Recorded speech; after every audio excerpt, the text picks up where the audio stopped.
You know, and I told you that story about my nephew, I believe, right? About him running around as a knight and then going off to have a combat with the dwarves and the dragons. It's like, well, where did that come from?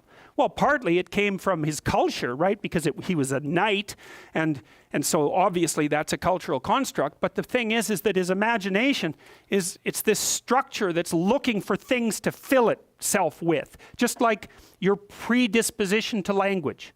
You have a predisposition to language. What is that? We don't know. What does it do? It looks for things in the world to fill itself with, right? And if you first of all, when you start to learn how to speak, you babble every phoneme. Did you know that? If I was learning to speak an Asian language, there would be phonemes I couldn't pronounce, and vice versa. An infant, all of them, they babble all the phonemes, and then as they start to learn the language, they lose the ability to say a bunch of them and only retain the ones that are relevant to that language.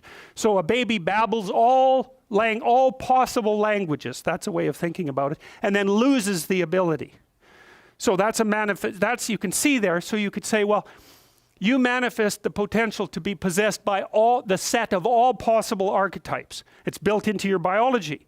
And then as you're enculturated in your own culture, the set of archetypes that manifest themselves in that culture are the ones that you pull in for your own use. So my nephew's running around like a knight. Well, you know, if he would have been born in the middle of the Amazon, he would have been running around with a bow and, you know, a poisoned arrow and a bow. It's the same thing. It's the same idea. It's just trapped out in different cultural dress. And his little imagination was trying to solve the problem. How do you deal with the unknown? Well, what's the unknown? It's these little devils that keep jumping up on you and biting you, and they come out without end. So just killing them, it's like cutting the head off the Hydra, right? 7 more grow. Well, what the hell good is it to solve one problem when there's just a bunch more problems that are going to come after you? And that's everyone's question. That's the ultimate question of nihilism, right? Why bother solving a problem if all that's going to happen is that 20 more problems are going to come your way? Why not just give up and die? Well, right, it's a good question. It's a good question, right? Is the suffering so intense that the whole game should just be brought to an end? That's another fundamental question of existence. And people who've become truly malevolent answer that question in the affirmative. They say, it's too much, we should destroy it. Now, I wouldn't say they're precisely doing it only for humanitarian reasons, but you have to understand and appreciate the logic.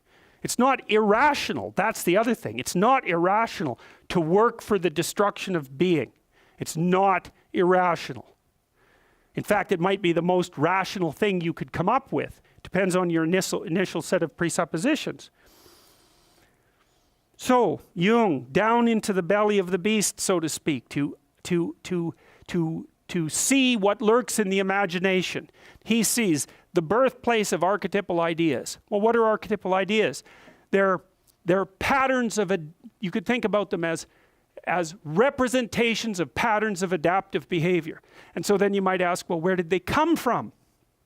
Well, that's part of what I've been trying to teach you about. They evolved, as far as I can tell, right? They evolved collectively, is that our society, and this is the dominance hierarchy idea. Dominance hierarchies set themselves up as a matter of course. They're the standard way that animals organize themselves in a territory. Well, okay, human beings are watching those dominance hierarchies since we became self-aware, thinking, what the hell are we up to? What the hell are we up to? And there's a question that lurks in there. What constitutes acceptable power? What constitutes acceptable sovereignty?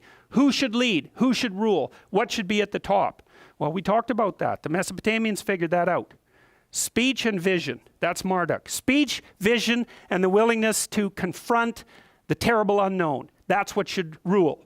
Well, what? Is that an arbitrary idea, or is that a great idea? How could it be any other way? Well, that's what human beings are like.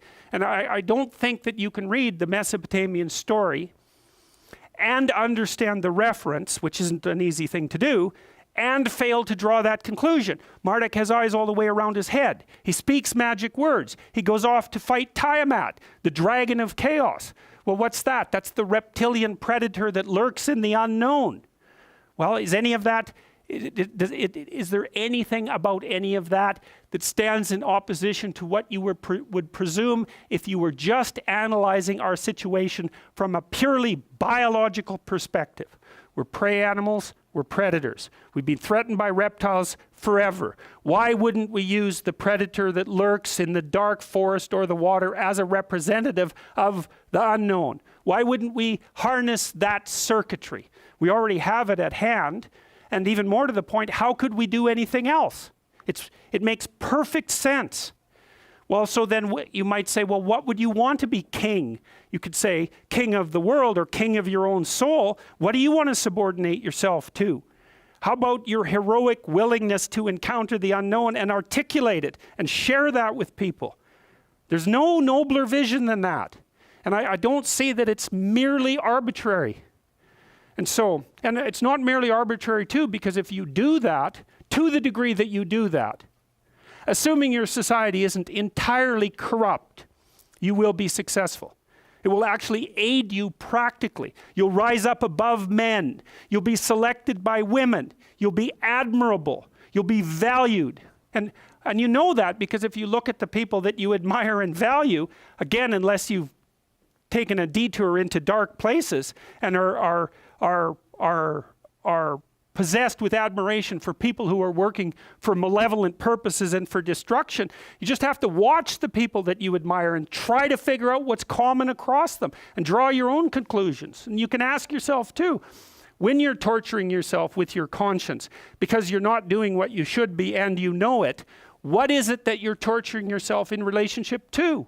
You have a vision of your own ideal and you torment yourself if you're not matching it. What's the ideal? Well, you don't know, right? It's kind of incoherent and poorly articulated, but that doesn't mean it isn't trying to manifest itself and make itself known to you. It's really the purpose of religious education, is to make that ideal articulated. Well, we've lost that. It's not a good thing.